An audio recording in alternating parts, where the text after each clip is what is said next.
नमस्कार बच्चों। कैसे हैं आप सब लोग? उम्मीद करते हैं अच्छे होंगे। बच्चों, हमारे यहाँ अमित तिवारी जी हिंदी पढ़ा रहे थे, ऑफलाइन और ऑनलाइन दोनों में।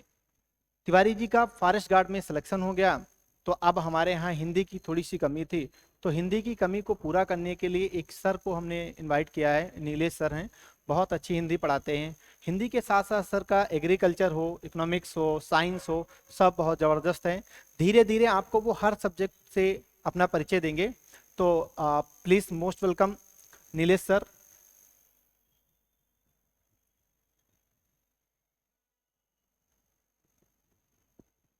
सबसे पहले मैं सर का धन्यवाद करना चाहूँगा कि हमें प्रज्ञान एकेडमी में आने का मौका मिला, सौभाग्य मिला।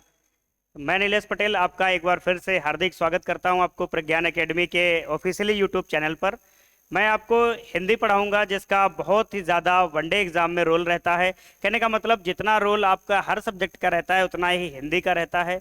और अपने सबसे विशेष बात ये होगी कि हिंदी सब्जेक्ट पर चर्चा नहीं होगी, हिंदी भाषा पर चर्चा होगी अपनी। और भाषा के साथ साथ हम व्याकरण को भी अच्छी तरीके से समझते हुए चलेंगे। जो एग्ज़ाम का सिलेबस होगा, हर एक एग्ज़ाम को टॉपिक वाइज आपको सारी चीज़ें कवर कराई जाएंगी। तो आज उसी सिलसिले में हम आज हिंदी के पार्ट 1 के रूप में आपसे शुरुआत करने जा रहे हैं, बिल्कुल बेसिक से। कहने का मतलब जो बच्चा अगर हाई स्कूल में भी है, 9th में भी है, वो भी इस भाषा को सीखेगा, वो भी अपने व्याकरण में अपनी अच्छी पकड़ बना सकता है। कहने का मतलब एकेडमिक के साथ साथ आप कॉम्पिटिटिव लाइफ में अगर जी रहे हो तो आपके लिए सब्जेक्ट बहुत ही ज़्यादा लाभदायक होगा। हम व्याकरण को आपके अंतःकरण में उतारने का प्रयास करेंगे। जो भी आप एग्ज़ाम दोगे तो जो कन्फ्यूजन रहती है कि एग्जाम्पल को लेकर, डेफिनेशन को लेकर, कॉन्सेप्ट को लेकर, सारी चीज़ों को हम एक एक करके आपसे उन कमियों को दूर करते हुए चलेंगे। तो आज उसी सिलसिले में मैं आपको पढ़ाऊंगा हिंदी भाषा का सामान्य सा परिचय और व्याकरण का विस्तार पूर्वक उल्लेख।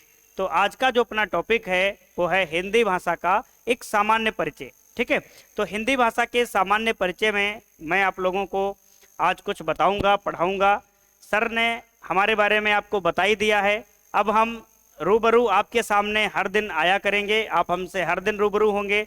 हाँ, ये जरूर है कि हमारी भाषा शैली से हो सकता है आप 1-2 क्लास थोड़ा सा सामंजस्य बिठाएंगे तो हमारी भाषा को अच्छी तरीके से समझ पाएंगे। हम भी आपके क्षेत्र के ही हैं। तो अपना टॉपिक शुरुआत करते हैं, बहुत ज़्यादा समय आपका ना खराब करते हुए, क्योंकि समय बहुत ज़्यादा अनमोल है। तो सबसे पहले अपने टॉपिक का नाम लिखेंगे हिंदी भाषा का सामान्य परिचय।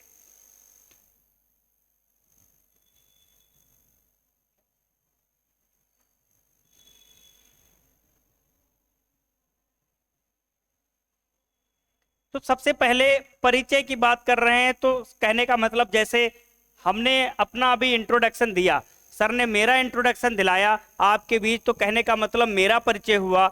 अब हम आपको अपने परिचय के साथ साथ हिंदी का परिचय कराने जा रहा हूं। ठीक है, कि भाषा है तो भाषा का मतलब क्या होता है और हिंदी भाषा का उद्भव कहाँ से होता है, हिंदी भाषा की विशेषताएं कैसी हैं, भाषा कितने प्रकार की होती है, कैसे कैसे हम चीज़ों को अच्छी तरीके से समझ पाएंगे। तो सबसे पहली हमारे बीच जो चर्चा करने वाले हैं, भाषा को लेकर चर्चा करने वाले। ठीक है, किसको लेकर?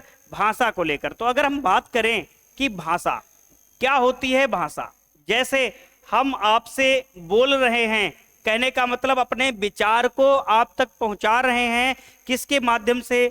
अपनी वाणी के माध्यम से, इस माइक के माध्यम से अपने विचारों को आप तक पहुंचा रहे हैं। कहने का मतलब जो मेरे अंतःकरण में विचार उत्पन्न हुए, उन विचारों को हम आप तक भेज रहे हैं किसी ना किसी सोर्स या माध्यम से। तो उस सोर्स या माध्यम को हम क्या कहते हैं? भाषा कहते हैं। तो सबसे पहले अगर हम बात करें कि भाषा की उत्पत्ति, जैसे हम लोगों की उत्पत्ति हुई या कोई भी चीज हम लोग देखते हैं कि इसकी उत्पत्ति कैसे हुई, तो जो भाषा की उत्पत्ति मानी जाती है संस्कृत के भास धातु से होती है। किससे होती है? संस्कृत के भास धातु से होती है। अच्छा, धातु की हम बात करते हैं तो धातु की बात हम लोग मूल भाषा में हमेशा करते हैं। किस में बात करते हैं? मूल भाषा में बात करते हैं। और जब कभी भी मूल भाषा की बात आती है, जब कभी भी मूल भाषा की बात आती है तो हमारे मन में एक प्रश्न आना चाहिए कि मूल भाषा सर हम किसको कह सकते हैं? तो संस्कृत को कह सकते हैं, देवों की भाषा जो मूल भाषा है। ठीक है, इस मूल भाषा के भास धातु से हमारी भाषा निकल कर आई है और इस भास धातु से ही ये भाषा बननी है। ठीक है, इस भास धातु से ही ये भाषा का निर्माण हुआ है, जिसका अर्थ की अगर हम बात करें कि इस भाष का अर्थ क्या होता है। ठीक है, जिसको हम आज भाषा कहते हैं, उसका उत्पत्ति संस्कृत के भाष धातु, धातु हम संस्कृत में बोलेंगे, हिंदी की बात करेंगे तो इसी को हम क्रिया कहते हैं। क्या कहते हैं? क्रिया कहते हैं, जो आने वाले आगे समय में बहुत ही जल्द मैं आपको क्रिया तक ले जाऊंगा। तो इस भाष का अर्थ होता है जानना, ठीक है, या विचार प्रकट करना, विचार प्रकट करना।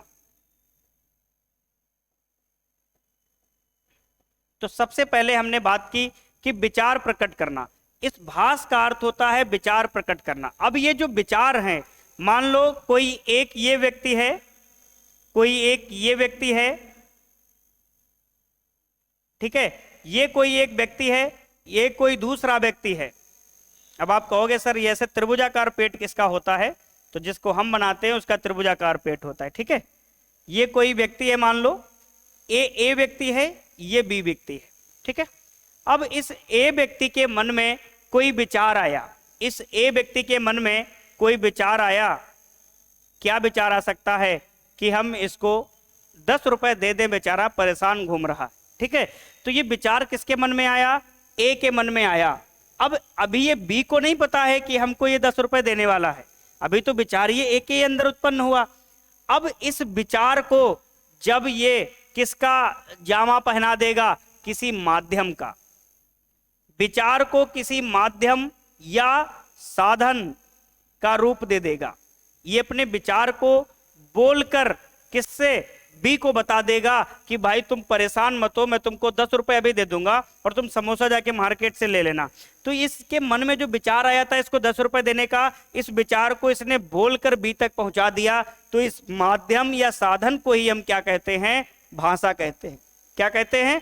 भाषा कहते हैं। उम्मीद करते हैं कि इस बात को समझ पाए होंगे आप लोग। ठीक है, कि भाषा का शाब्दिक अर्थ क्या होता है? किसी के मन में उत्पन्न हुए ख्याल, विचार, उसको दूसरे तक पहुंचा देना किसी ना किसी सोर्स या साधन के माध्यम से, उसको ही हम क्या कहेंगे?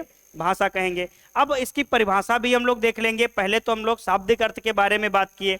अब ये कोई विचार है, जब इस विचार को किसी माध्यम या साधन, किसी माध्यम या साधन के साथ जोड़ लेंगे तो अब हम इसको क्या बोलेंगे? भाषा बोलेंगे। क्या बोलेंगे? भाषा बोलेंगे। तो दो तरीके से हमने बता दिया भाषा को। कोई विचार उत्पन्न हुए हैं, इनको माध्यम या साधन के माध्यम से किसी को समझा दिए अपने विचार को, उसको पता चल गया कि इसके मन में क्या ख्याल चल रहा था, उसी को हम लोग भाषा कह देते हैं। तो यहाँ तक उम्मीद करते हैं आपको समझ में आया होगा कि भाषा का उत्पन्न कहाँ से हुआ, उत्पत्ति कहाँ से हुई और इसका शाब्दिक अर्थ क्या है। अब हम इसकी चर्चा करेंगे परिभाषा के ऊपर कि भाषा की वास्तविक किताबी परिभाषा हम क्या पढ़ सकते हैं। ये तो हमने एक मौखिक रूप आपको दे दिया कि हाँ आप इसको ऐसे समझ सकते हो। अब हम बात करते हैं परिभाषा की, बात कर लेते हैं कि भाषा की परिभाषा क्या होगी। तो परिभाषा पहले लिखते हैं फिर इसको समझते हैं। तो डेफिनेशन हिंदी में इसको हम परिभाषा कहेंगे। क्या लिख सकते हैं? भाषा एक ऐसा माध्यम या साधन है, भाषा एक ऐसा माध्यम या साधन है, माध्यम या साधन है जिसके द्वारा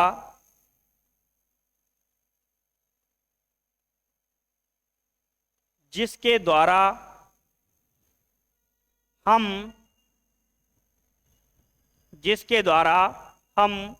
एक व्यक्ति या समूह से दूसरे व्यक्ति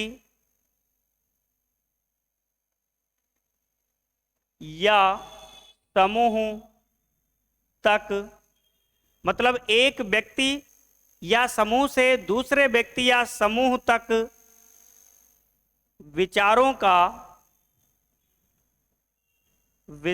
का आदान प्रदान करना भाषा कहलाता है।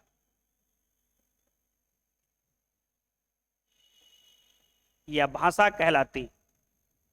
ठीक है, अब थोड़ी सी लंबी परिभाषा आपको लग रही होगी लिखी हुई, परंतु हम फिर से एक बार समझने का प्रयास करते हैं कि भाषा क्या है। एक माध्यम है या साधन है जिसके द्वारा हम, कोई एक व्यक्ति है या कुछ व्यक्तियों का समूह है, उस व्यक्ति या व्यक्ति के समूह से हम कहीं दूसरे व्यक्ति या दूसरे व्यक्तियों के समूह तक जब विचारों का आदान प्रदान कर लेते हैं, उसको हम क्या कहते हैं, भाषा कहते हैं। उदाहरण के तौर पे मान लो एक कोई समूह है, ठीक है, एक कोई समूह है जिसका नाम हम ए दे देते हैं, ये समूह है, ठीक है, और इधर एक समूह है जिसको हम बोल देते हैं बी।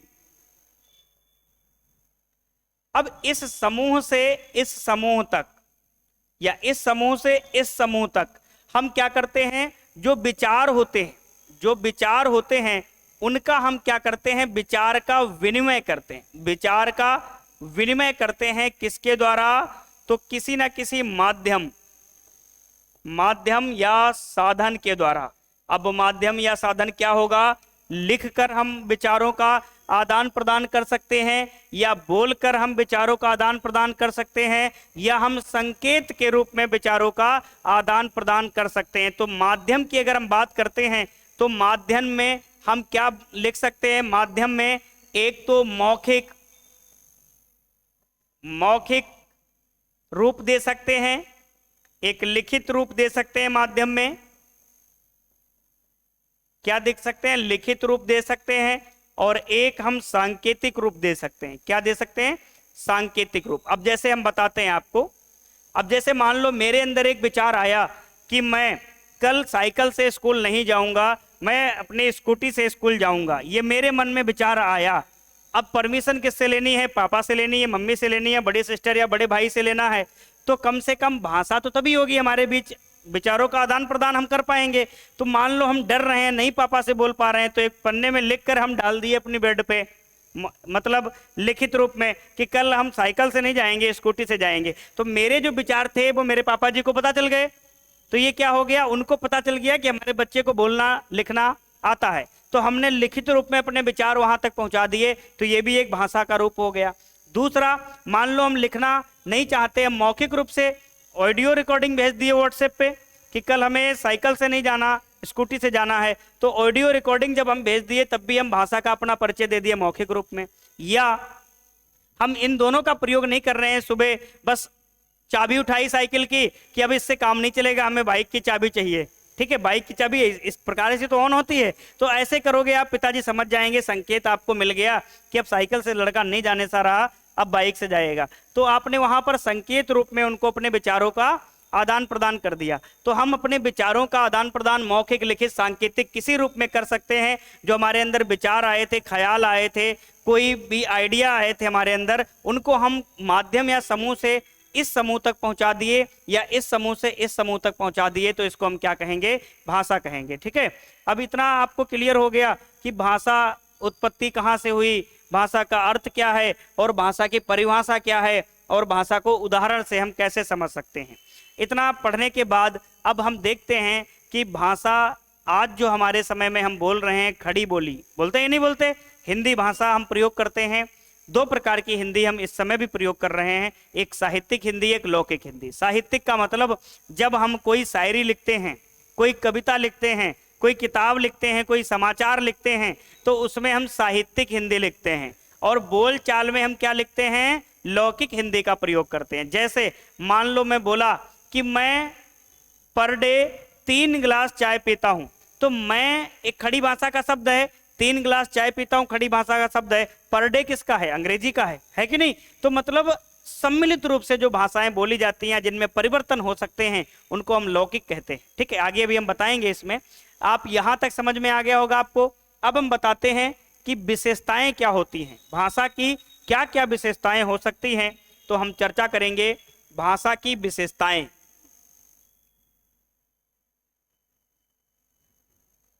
भाषा की विशेषताएं,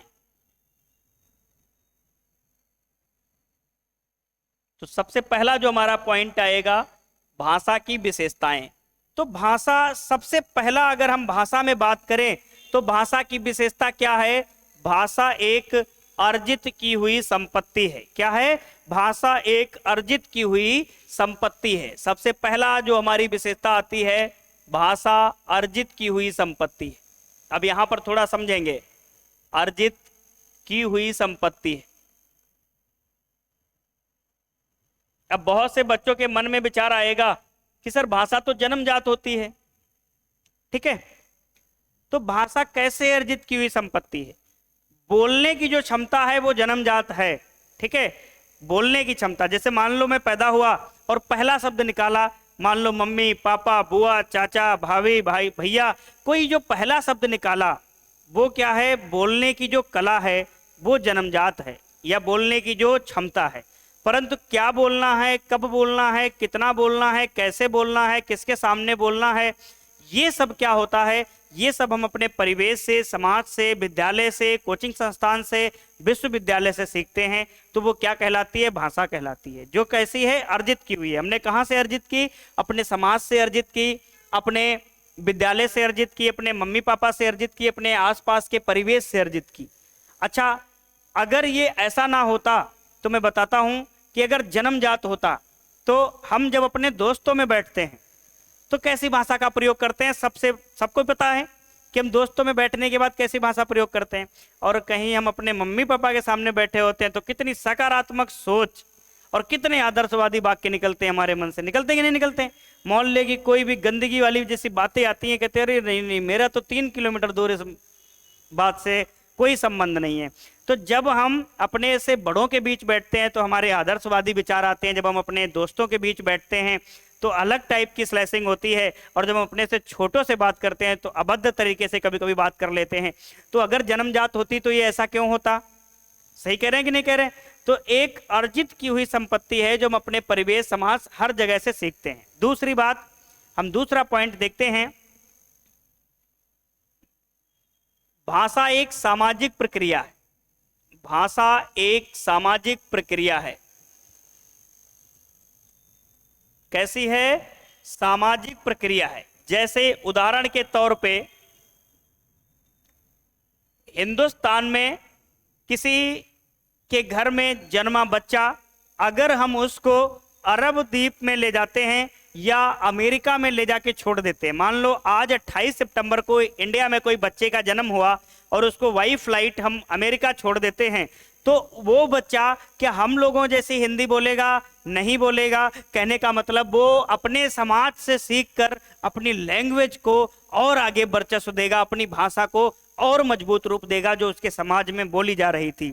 तो कहने का मतलब भाषा एक सामाजिक प्रक्रिया है, ना कि जन्मजात। तो जिस समाज में हम रह रहे हैं उस समाज की हमको भाषा आती है, ठीक है। तो दूसरा पॉइंट हमारा क्या हो गया? भाषा एक सामाजिक प्रक्रिया है। तीसरा रूप हम लोग देखते हैं,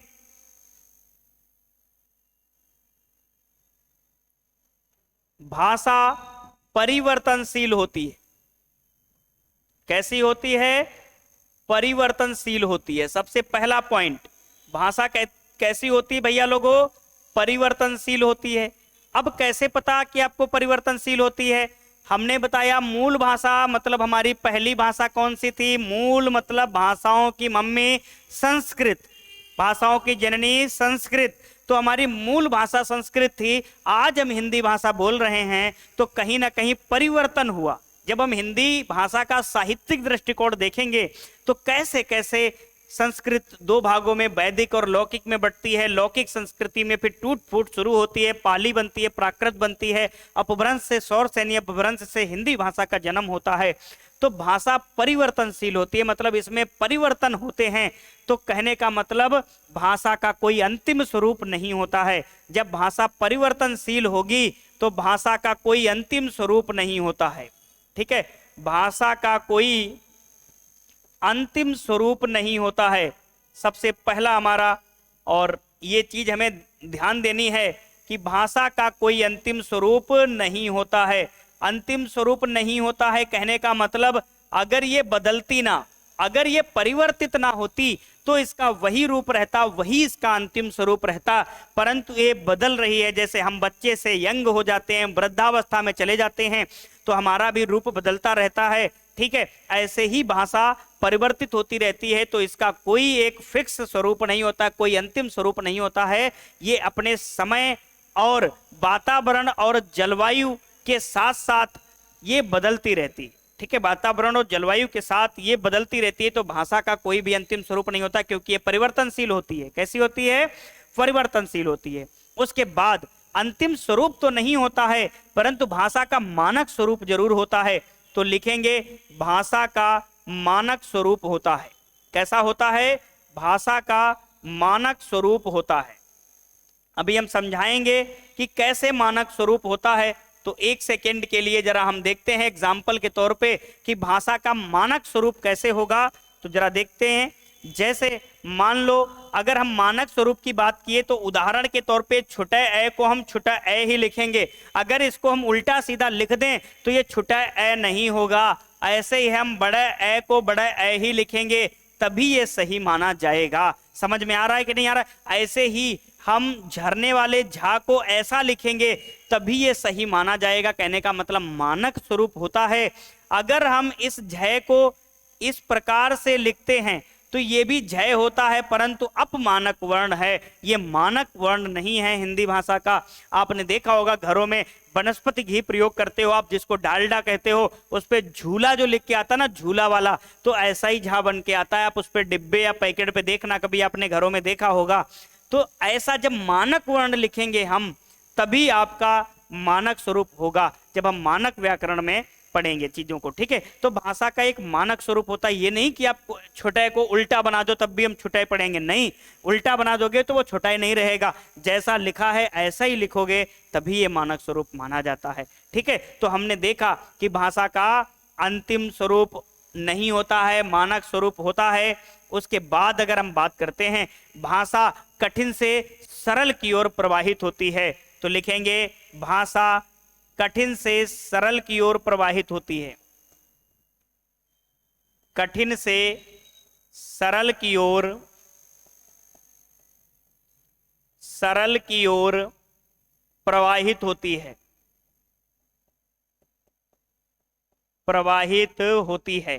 कैसी होती है? कठिन से सरल की ओर प्रवाहित होती है। जैसे उदाहरण के तौर पे मैं बताना चाहूंगा, जैसे आज हमारी इस क्लास को बहुत से बच्चे देख रहे होंगे, जिनमें से ऐसे भी बच्चे होंगे जो हिंदी को बहुत अच्छे से पढ़ के रखे होंगे, कुछ ऐसे बच्चे होंगे जो यदा कदा कभी हिंदी को पढ़े होंगे, या कुछ ऐसे भी महानुभाव हमारे बीच जुड़े होंगे जो हिंदी को आज पहली बार पढ़ रहे होंगे। तो जो बच्चे ऐसे पहली बार पढ़ रहे होंगे उनको भाषा कठिन लगेगी आज, और जैसे जैसे निरंतर वो हमसे पढ़ते रहेंगे, एक दिन उनको वो भाषा सरल लगने लगेगी। कहने का मतलब भाषा का जो स्वरूप होता है वो कठिन से सरल की ओर होता है। कैसा होता है? कठिन से सरल की ओर होता है। तो हमने जो भाषा की विशेषताएं बताई वो आप यहाँ से सारी सीख सकते हो कि भाषा एक अर्जित की हुई संपत्ति है, भाषा एक सामाजिक प्रक्रिया है, क्योंकि हम समाज से सीखते हैं। अर्जित कहाँ से सीखते हैं? हम किताबों से सीखते हैं, अपने गुरुओं से सीखते हैं, अपने से बड़ों से सीखते हैं, अपने समाज से सीखते हैं। तो इसको अर्जित की हुई संपत्ति परिवर्तन कहते हैं, क्योंकि संस्कृत से आज हम हिंदी में आ गए तो ये परिवर्तन हुआ, इसका रूप अंतिम स्वरूप नहीं होता, क्योंकि हम संस्कृत से कहाँ आ गए? हिंदी की तरफ आ गए। मानक स्वरूप होता है कि जिस टाइप से जो व्याकरण हम पढ़ते हैं, जो व्याकरण जैसे लिखते हैं वैसे ही लिखा होगा, तभी उसको सही मानेंगे, अदरवाइज उसको सही नहीं मानेंगे। ये तो मैं बस एग्जाम्पल के लिए आपको बता दिया था कि मानक स्वरूप वाले में। उसके बाद भाषा का जो स्वरूप होता है वो कठिन से सरल की ओर होता है। किसमें होता है? कठिन से सरल की ओर होता है। ये बात आपको समझ में आ गई कि नहीं आ गई? अगर आपको ये बात समझ में आ गई है तो अच्छी बात है, नहीं आई है तो और अच्छी बात है, क्योंकि मैं दोबारा आपको समझा दूंगा। बस हाँ, एक बार जरूर बताना कमेंट करके कि आपको सारी चीजें क्लियर हो रही हैं कि नहीं हो रही हैं, इंटरेस्ट पैदा हो रही है कि नहीं हो रहा है। क्योंकि जब भी हम भाषा को सीखना चाहेंगे तो हमारे मन में एक अलग सी अलौकिक निखार होनी चाहिए, चेहरे पे ओज दिखना चाहिए, एकदम शिकस्त गायब होनी चाहिए चेहरे से। अगर आपके चेहरे पे शिकस्त दिख गई तो आपके हारने का संकेत माना जाता है, ठीक है। और ध्यान रखना, मैं रामायण की एक व्यंग आपको बताना चाहूंगा कि लक्ष्मण और मेघनाथ का जब संवाद होता है, युद्ध संवाद होता है, तो लक्ष्मण और मेघनाद के युद्ध में सर्वप्रथम दो युद्ध जो होते हैं उसमें मेघनाद विजयी होता है, क्योंकि मेघनाद घर से जब निकलता है तो दृढ़ निश्चय लेके निकलता है कि हम जीत हासिल करके आएंगे। और तीसरी बार जब वो युद्ध करने जाता है तो मन से ही हार के जाता है, इसलिए उसकी हार हो जाती है। तो जो लाइन कही गई है कि मन के हारे हार है, मन के जीते जीत, इसका साक्षात उदाहरण आप लक्ष्मण और मेघनाद युद्ध से, रामायण से आप इसको बहुत अच्छी तरीके से सीख सकते हैं। ठीक है, आगे हम बात करने वाले हैं कि अगर कोई छोटा सा बच्चा हो, कोई पैदा हुआ बच्चा हो, बस बोलने की कला वो धीरे धीरे से सीख रहा हो, तो वो अगर भाषा को सीखना चाहेगा तो कैसे सीखेगा। तो मतलब है कि भाषा को सीखने का मनोवैज्ञानिक दृष्टिकोण क्या कहता है, इस पर हम लोग चर्चा करेंगे। तो बात करते हैं कि भाषा को सीखने का मनोवैज्ञानिक दृष्टिकोण। भाषा को सीखने का मनोवैज्ञानिक दृष्टिकोण, सीखने का मनोवैज्ञानिक दृष्टिकोण।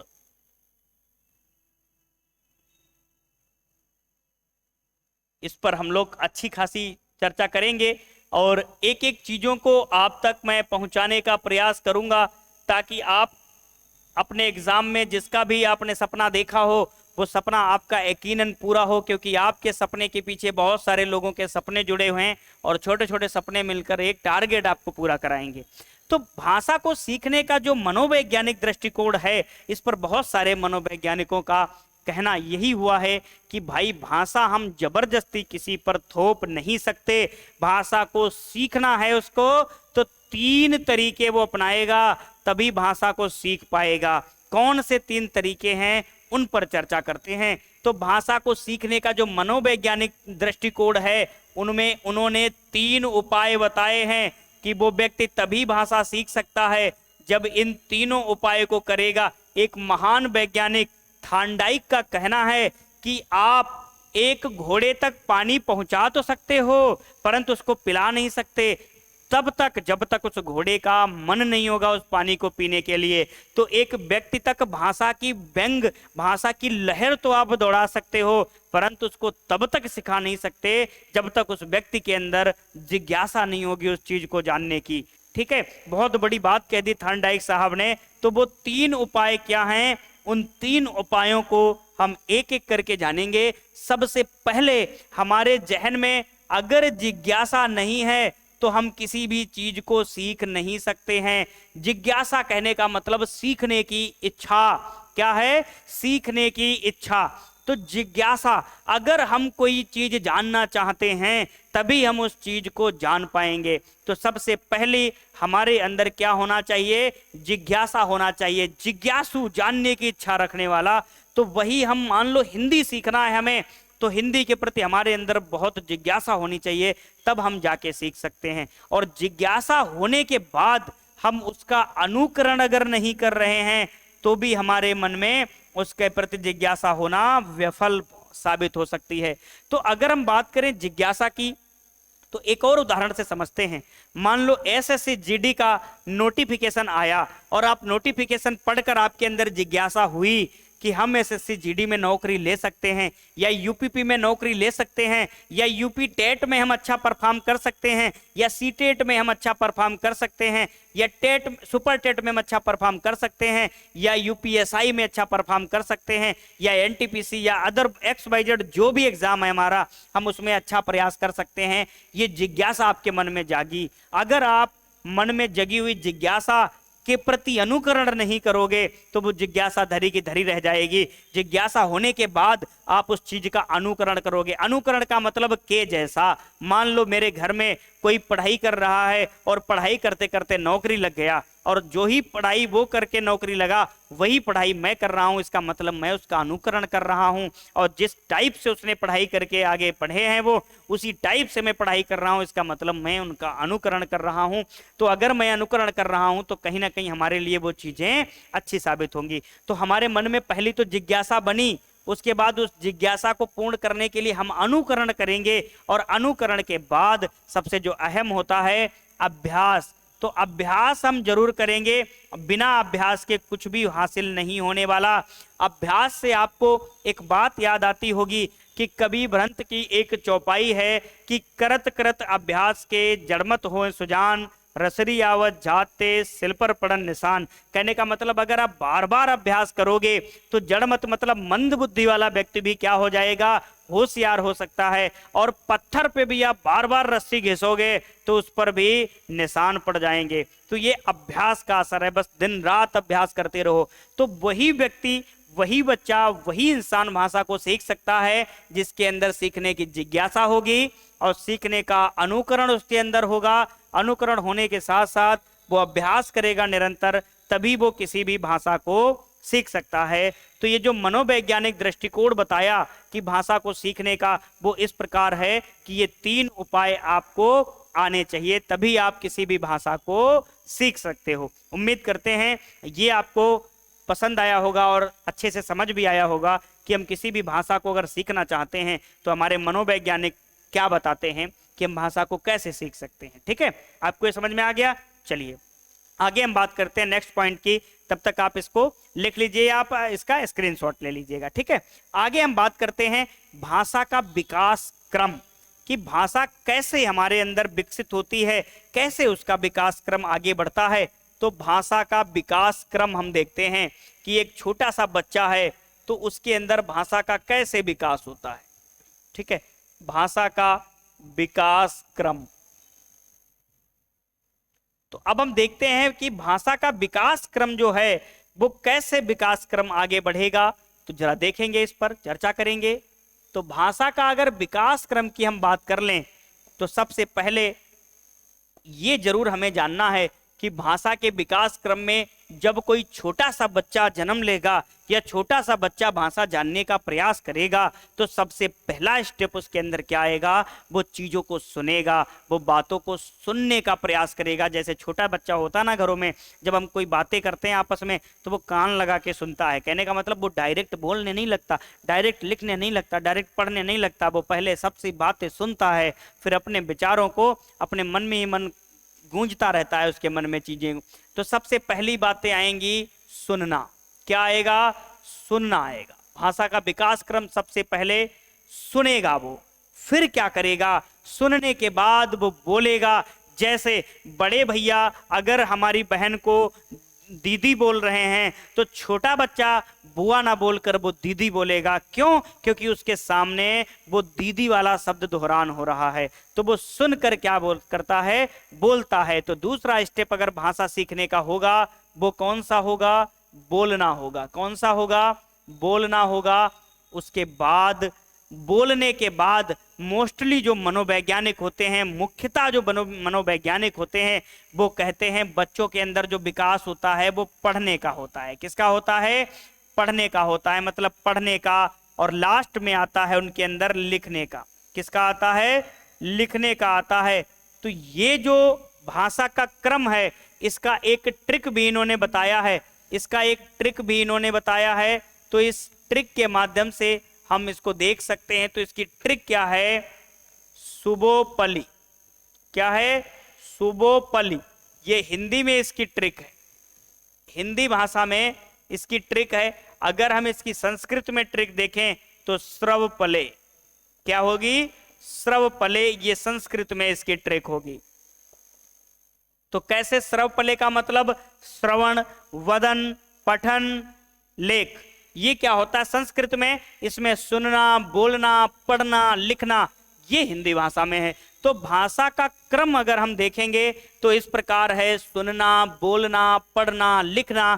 कोई बच्चा अगर भाषा प्रारंभ करता है जानना तो सबसे पहले वो चीजों को सुनता है, फिर बोलने का प्रयास करता है, फिर पढ़ने का प्रयास करता है, देन लास्ट में वो लिखना जानता है।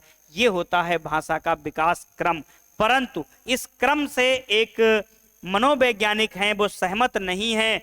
तो इसका एक अपवाद कह सकते हो या इसका खंडन कह सकते हो इस वाले विकास क्रम का। तो एक और हम चीजों को देख सकते हैं, भाषा का विकास क्रम। तो भाषा का विकास क्रम, आप सोचोगे कि सर 2 चीजें 2 बार लिखा रहे हो, इसको भी जानना। क्योंकि हम जानने के लिए ही एक दूसरे के बीच आ रहे हैं। तो भाषा का जो विकास क्रम है ये किसके अनुसार है? मारिया मांटेसोरी, एक विचारक हैं, मनोवैज्ञानिक हैं, मारिया मांटेसोरी, मारिया मांटेसोरी के अनुसार। ठीक है, मारिया मांटेसोरी जी क्या कहती हैं कि भाषा का विकास क्रम, मारिया मांटेसोरी के अनुसार ये जो भाषा का विकास क्रम होना चाहिए ये वही होता है, सेम यही होता है, बट थोड़ा सा डिफरेंस होता है। ये यहाँ पर बदलाव करती हैं, लिखने को पहले लाकर पढ़ने को बाद में लाती हैं। तो इनका जो भाषा का विकास क्रम है ये माना जाता है, सबसे पहले इनका कहना है कि बच्चा सुनेगा और सुनने के बाद वो बोलेगा, सुनने के बाद वो बोलेगा और बोलने के बाद वो लिखेगा, वो लिखेगा और लिखने के बाद वो क्या करेगा? पढ़ेगा।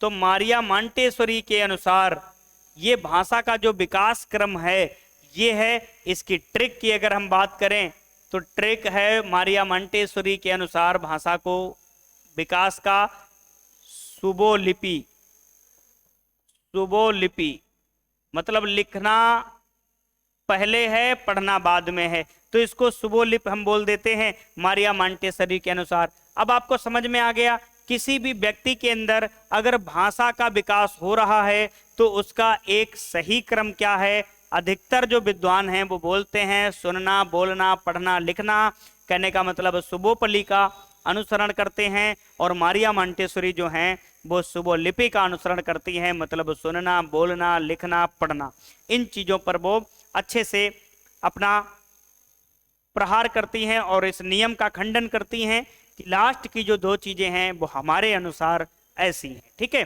तो आपने एक सिस्टमेटिक ढंग से हमारे द्वारा क्या सीखा? एक भाषा जिसकी उत्पत्ति कहाँ से हुई है, दूसरा उसकी विशेषताएं क्या होती हैं, तीसरा अगर कोई व्यक्ति भाषा को जानना चाहे, सीखना चाहे तो उसका मनोवैज्ञानिक दृष्टिकोण क्या होता है, और फिर अगर किसी व्यक्ति के अंदर भाषा का विकास हो रहा है तो उसका एक क्रमिक रूप क्या है। तो ये सारी चीजें हमने देखा कि भाषा के विकास का एक क्रमिक रूप कौन सा है। ठीक है, ये सारी चीजें हमने देख ली। अब हम बात करते हैं कि भाषा के प्रकार पर चर्चा करेंगे। आप इसका स्क्रीनशॉट ले लीजिएगा या आप इसको लिख लीजिएगा। एक बार मैं साइड होता हूं, आप इसका स्क्रीनशॉट ले सकते हैं। ठीक है, फटाफट से आप इसको नोट कर सकते हैं। चलिए आगे हम लोग देखते हैं कि भाषा के प्रकार। ठीक है, तो भाषा के प्रकार पे जब हम चर्चा करेंगे कि भाषा के कितने प्रकार होते हैं,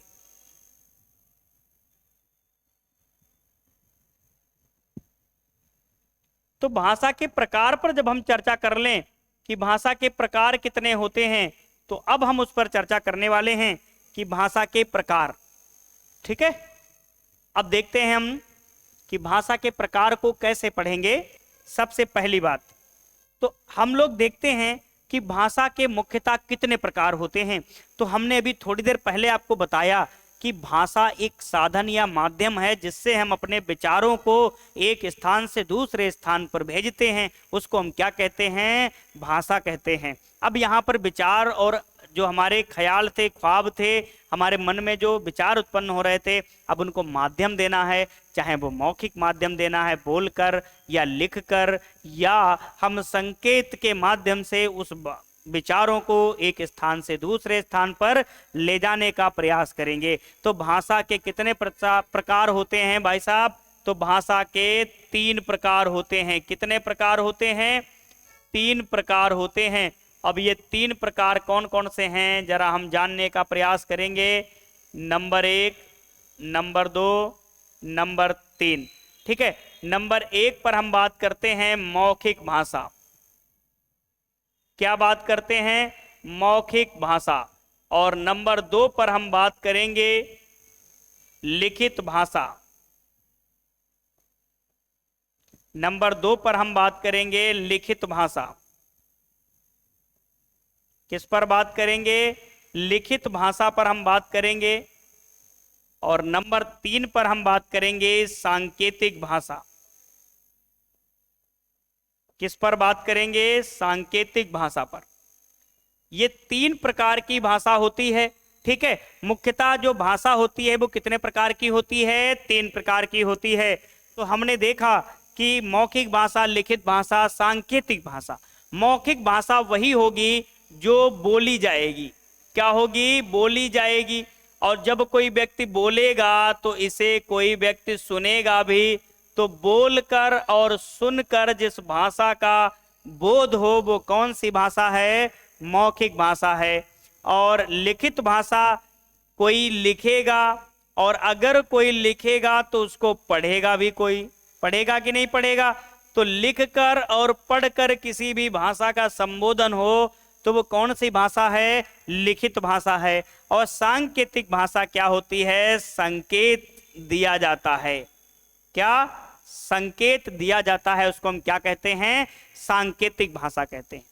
आपने बचपन में या अभी भी सांकेतिक भाषा का प्रयोग किया होगा। जैसे मोहल्ले में मान लो एक घर है और उस घर के माता पिता बड़े स्ट्रिक्ट हैं, परंतु बच्चा बड़ा घुमक्कड़ टाइप का है। वो हर खेल खेलना जानता है और हर दोस्ती का पाठ पढ़ाना जानता है। तो अब उस बच्चे को क्रिकेट मैच के लिए बुलाना है तो कैसे बुलाओगे? तो उस बच्चे को कोड दे देंगे हम लोग कि हम तेरी विंडो पे आएंगे और 2 बार ऐसे करके ताली बजाएंगे तो समझ लेना कि क्रिकेट मैच का इशारा हो रहा है।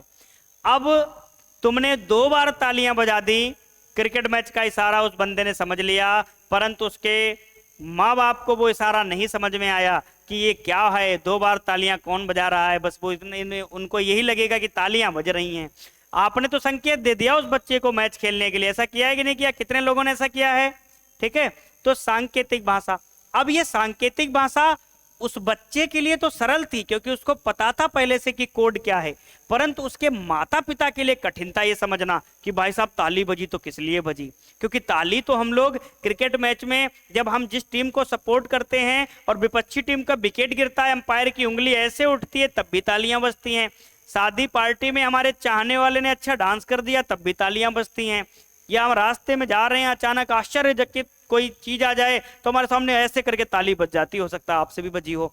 तो तालियां बजने का अलग अलग मामला है, अलग अलग अपना फंडा है।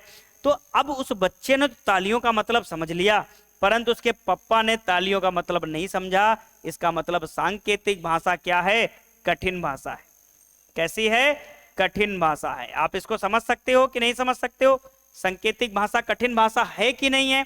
अच्छा, मौखिक भाषा, हमने कहा लड्डू भैया 4 रुपया चाहिए तुमसे, तो लड्डू भैया ने कहा जी भैया हम दे देंगे आपको 4 रुपया, या नहीं देंगे क्या कर लोगे? मतलब हमने कहा 4 रुपया चाहिए, हमने कहा 4 रुपया चाहिए, मतलब लड्डू भैया ने समझ लिया कि ये बंदा पैसा मांग रहा है।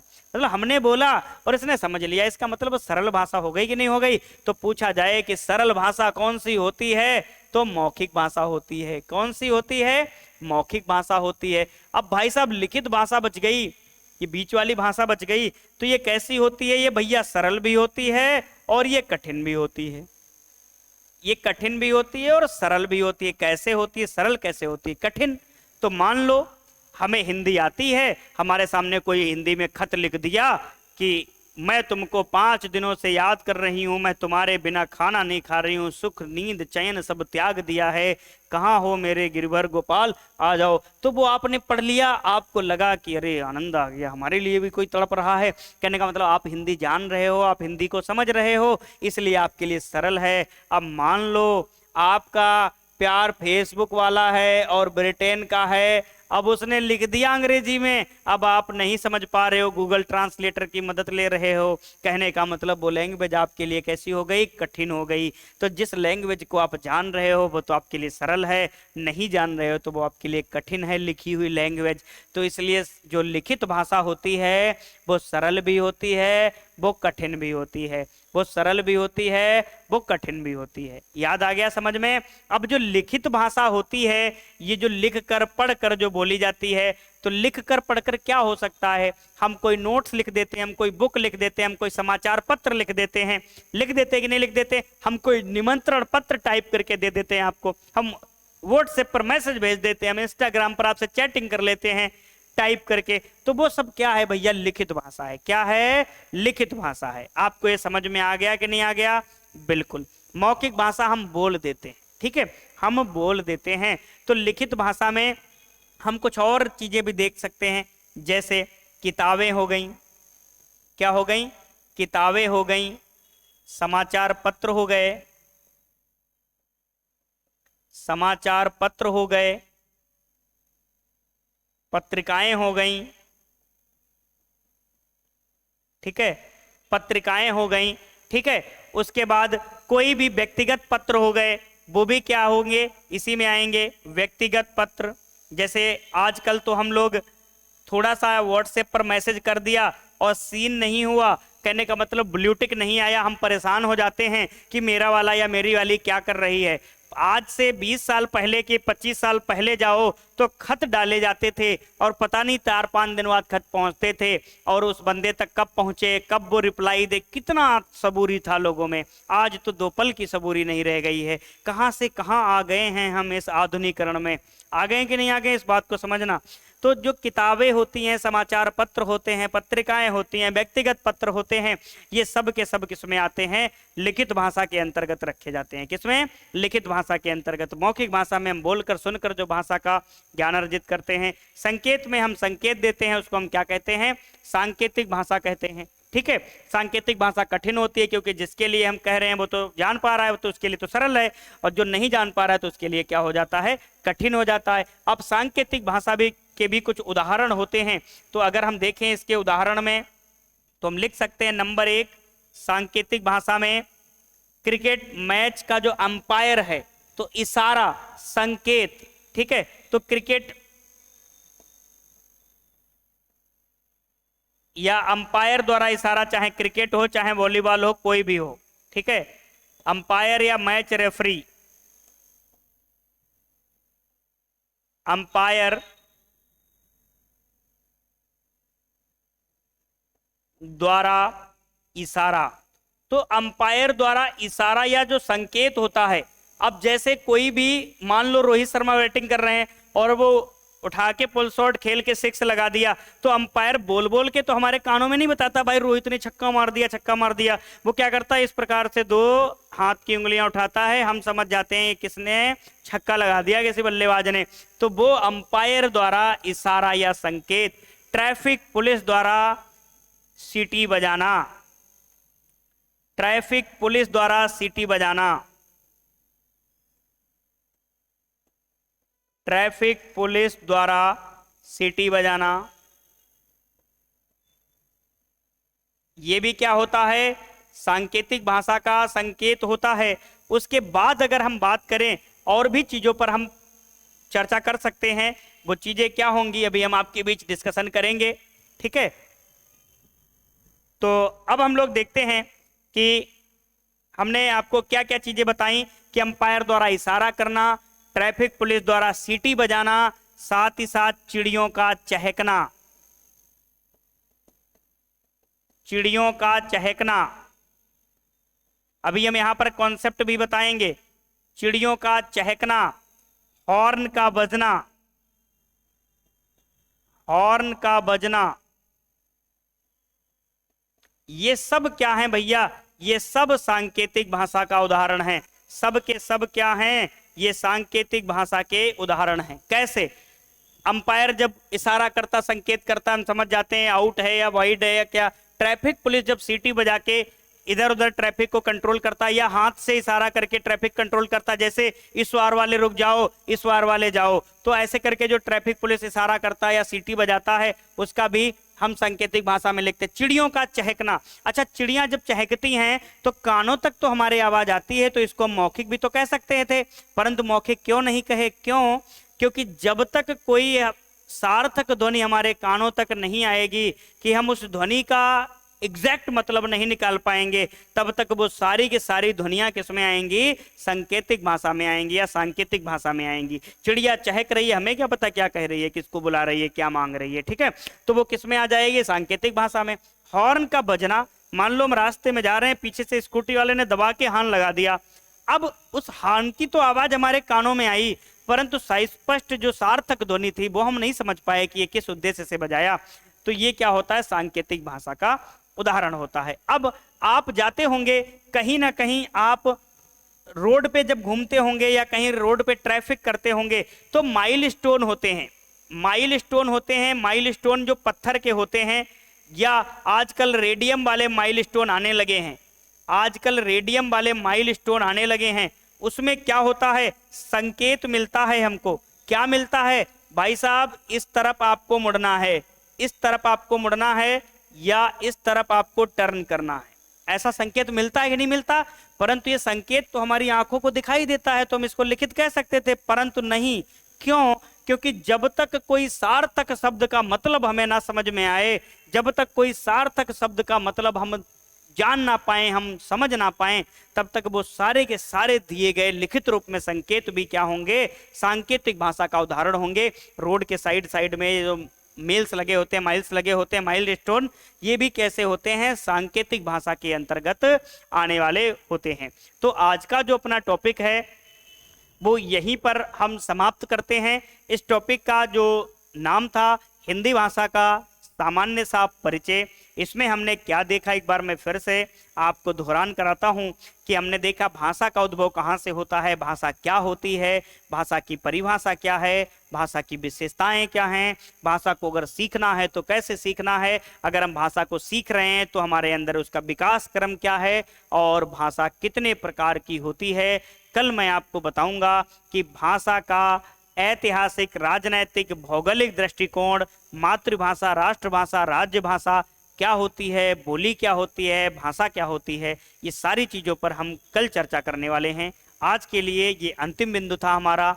आप सभी को शुभ रात्रि। अच्छे से इस क्लास को आप लोग देखें, आनंद लिए, और ऐसे ही आप हर एक क्लास को ज्वाइन करके देखेंगे ताकि आपने जो सपना देखा है, आपके माँ बाप का जो सपना है वो पूरा हो। प्रज्ञान एकेडमी के साथ जुड़कर आप अपने भविष्य का निर्माण कर सकते हैं। बेहतर शिक्षा, उत्तम परिणाम की ओर आप अपनी सोच को ले जा सकते हो। धन्यवाद।